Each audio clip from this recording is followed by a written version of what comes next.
আপনার গর্ভে যদি সন্তান না আসে, তো আপনি এই কাজটা করবেন ইনশাআল্লাহ।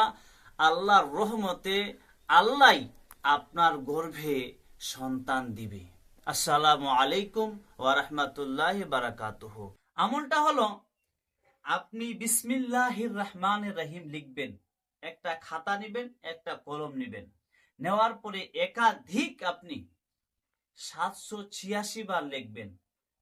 লেখার পরে এই কাজটা আপনাকে স্টার্ট করতে হবে মঙ্গলবার থেকে নিয়ে শনিবার পর্যন্ত লেখা কমপ্লিট।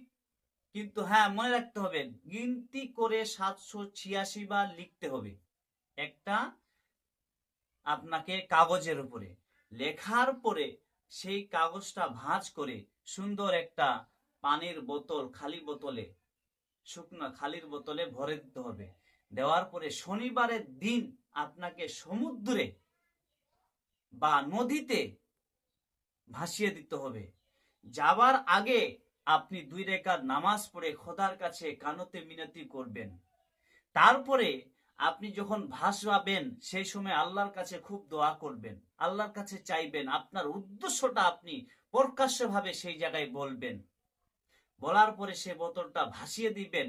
ইনশাআল্লাহ 1 মাস থেকে 2 মাসের ভিতরে আপনি বুঝতে পারবেন যে আপনি গর্ভবতী। আল্লাহু আকবার, এতে কোনো সন্দেহ নেই।